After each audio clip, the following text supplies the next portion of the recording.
తెలుగు వారికి ఎక్కడ ఆపద వచ్చినా మేము ఉన్నామని చెప్పి తెలుగుదేశం పార్టీ ప్రత్యేకంగా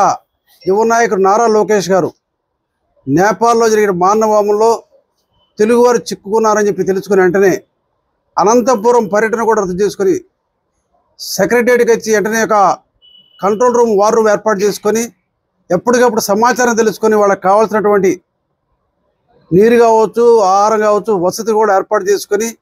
ఢిల్లీలో కూడా ఏపీ భవన్లో కూడా ఒక కంట్రోల్ రూమ్ ఏర్పాటు చేసుకొని ఎప్పటికప్పుడు వాళ్ళు ఎట్లున్నారు, ఏ ఇబ్బంది లేకుండా వాళ్ళని పూర్తిగా సురక్షితంగా భారతదేశాన్ని చేసిన విషయం అందరూ కూడా చూస్తూ ఉన్నారు. తెలుగుదేశం పార్టీ ప్రత్యేకంగా నారా చంద్రబాబు నాయుడు కావచ్చు, యువ నాయకుడు నారా లోకేష్ కావచ్చు,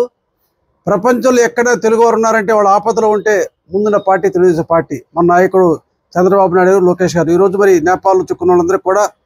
ఎవరు స్పందించిన విధంగా మరి నారా లోకేష్ స్పందించడం ప్రత్యేకత ధన్యవాదాలు తెలియజేస్తాను. గతంలో కూడా ఉత్తరాఖండ్ వరదలో కావచ్చు, గల్ఫ్లో కూడా ఎక్కడైతే తెలుగు వాళ్ళు ఇరుక్కున్నారో, ఇబ్బంది పడుతున్నారో వెంటనే స్పందించి ప్రభుత్వం లేని రోజుల్లో కూడా తెలుగుదేశం పార్టీ మా అధినేత చంద్రబాబు నాయుడు ప్రత్యేకంగా స్పందించడం, వాళ్ళు సురక్షిత చేయటంలో మరి నిజంగా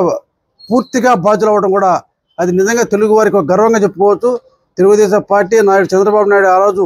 నందమూరి తారక రామారావు నుంచి తెలుగువారి గుండెలు ఏ విధంగా ఉన్నారో ఈరోజు కూడా చంద్రబాబు నాయుడు గారు అదేవిధంగా నారా లోకేష్ తెలుగువారు ఎప్పుడు అండగా ఉంటారని చెప్పి తెలియజేస్తూ మరి ఒక్కసారి నారా లోకేష్ బాబు గారికి ప్రత్యేక ధన్యవాదాలు తెలియజేస్తాను.